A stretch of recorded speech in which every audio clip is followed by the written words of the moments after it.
الحمد لله رب العالمين والعاقبة للمتقين. الحج أشهر معلومات فمن فرض فيهن الحج فلا رفث ولا فسوق ولا جدال في الحج. صدق الله العلي العظيم. معزز حاضرین اکرام، آپ حضرات قابل مبارکباد ہیں اور اللہ تبارک و تعالیٰ کے مہمان ہیں. بات جب مدینے کی ہو اور مدینے والے کی ہو، سرکار دو عالم صلی اللہ علیہ وسلم کی ہو، تو اس سے پہلے افضل ہے کہ درود پاک کا ایک پر ہدیہ پیش کر دیا جائے. درود شریف پڑھ لیجیے. اللہم صلی علی محمد وعلی آل محمد کما صلیت علی ابراہیم وعلی آل ابراہیم انک حمید مجید. اللہم بارک علی محمد وعلی آل محمد کما بارکت علی ابراہیم وعلی آل ابراہیم انک حمید مجید. میں مختصر وقت میں انشاءاللہ کوشش کروں گا کہ مدینے کے آداب اور پورے حج میں کہاں کہاں پہ آپ کو کیا کرنا ہے، جو ابھی تازہ ترین حالات ہیں گزشتہ سال جو میں دیکھ کر کے آیا ہوں اس کو پیش کرنے کی کوشش کروں گا.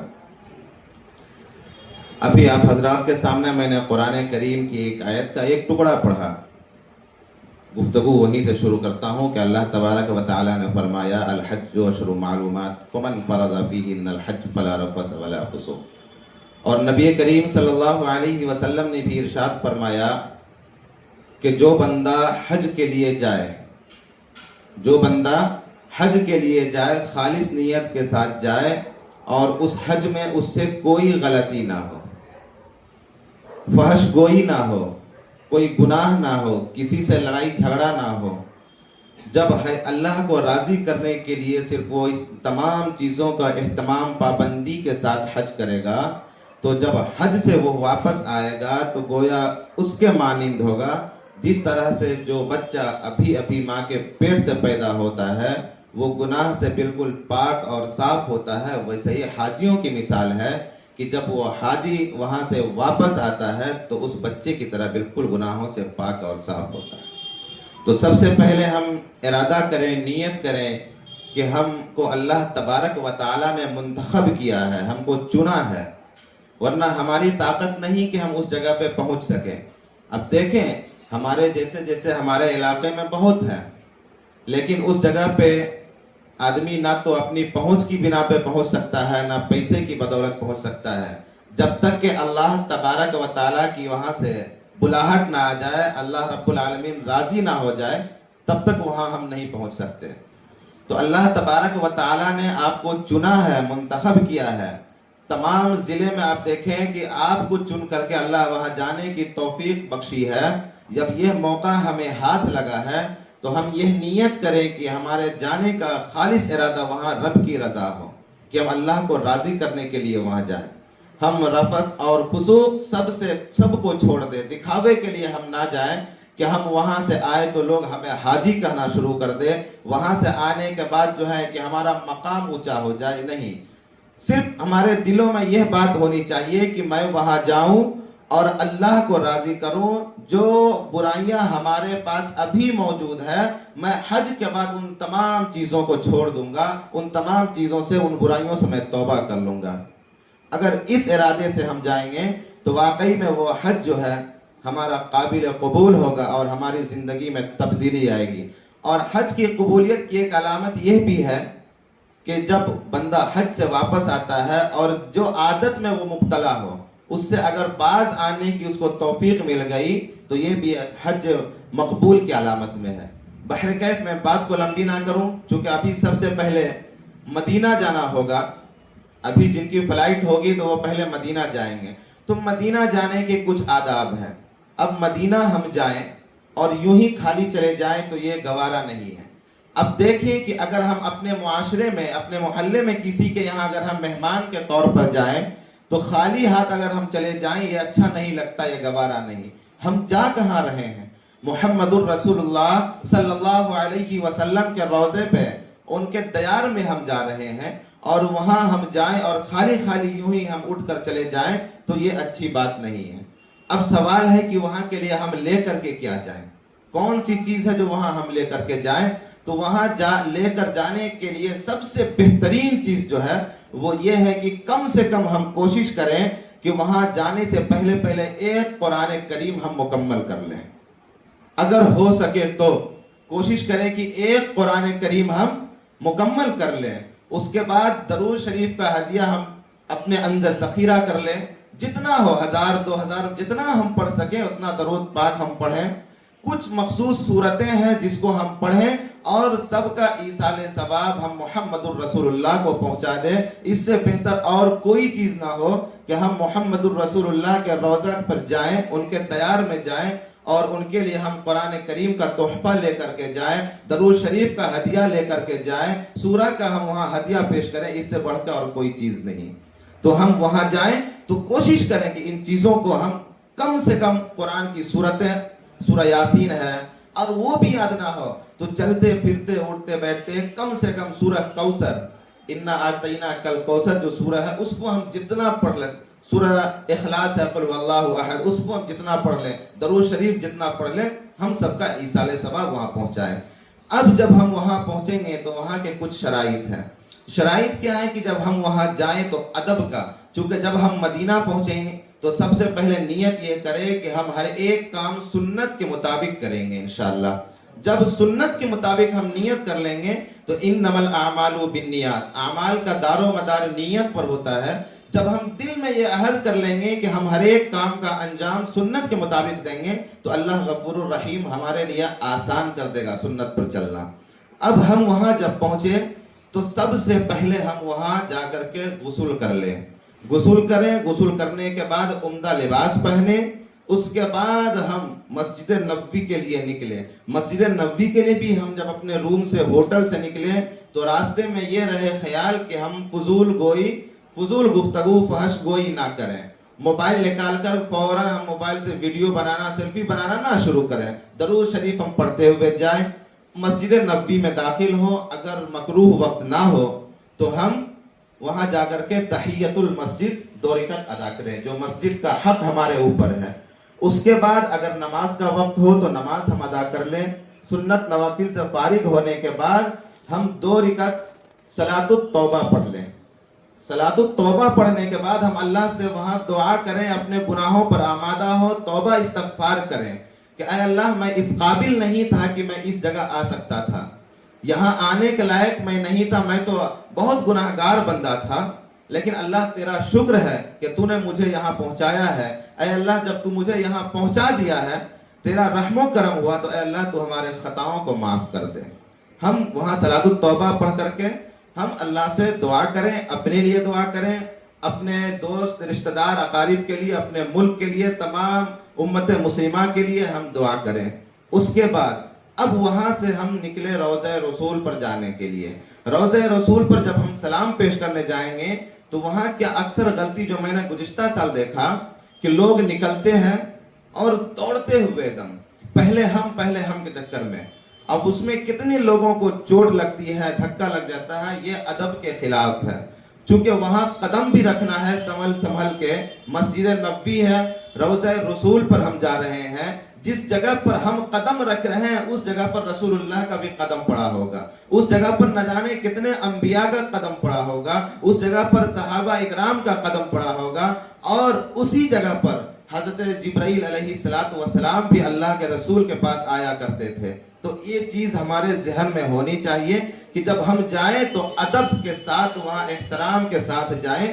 ہم مسجد سے نکلیں, باب السلام کی طرف سے ہم داخل ہوں اور ایک دم اطمینان کے ساتھ, نظر ہماری نیچی ہونی چاہیے, ہمارے چال میں اکڑ نہیں ہونا چاہیے, ایک دم نارمل طریقے سے. آوازیں بہت سے لوگ وہاں کیا کرتے ہیں, زور سے چیخ کر صلاۃ و سلام پیش کرتے ہیں. یہ بھی صحیح نہیں ہے, چونکہ ہمارے بازو والے کو, ہمارے جو آگے پیچھے ان کو دقتیں ہوتی ہیں. تو وہاں نہ زیادہ ہم پست آواز کریں گے نہ زیادہ بلند آواز کریں گے, درمیانی میں ہم چلیں گے, نظریں نیچی ہوگی اور ہم اپنا راستہ طے کریں گے. قدم بھی جو ہم رکھیں گے تو آہستہ کے ساتھ. کتابوں میں یہ بھی ملتا ہے کہ کہیں ایسا نہ ہو کہ جب ہم قدم رکھیں تو اس قدم کی آواز آہٹ محسوس ہو جس سے بے ادبی ہو, چونکہ وہ مدینہ ہے.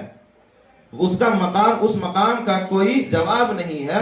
قدم رکھنے کے لیے بھی وہاں جو ہے کہ سنبھل کر قدم رکھنے کے لیے کہا گیا کہ اگر ہمارے قدم کی وجہ سے، اب ظاہر سی بات ہے جب زمین پر ہم پیر زور سے پٹکتے ہیں تو تھپ کی آواز آتی ہے، اگر اس طرح کی بھی آواز آ گئی تو یہ ادب کے خلاف ہے، یہ تکبر کی علامت ہے. تو اس کا خاص خیال رکھنا ہے. اس کے بعد جب ہم جائیں گے تو ہم اپنے درمیانی آواز میں درود شریف کا ہدیہ پیش کرتے جائیں گے، درود شریف پڑھتے ہوئے جائیں گے.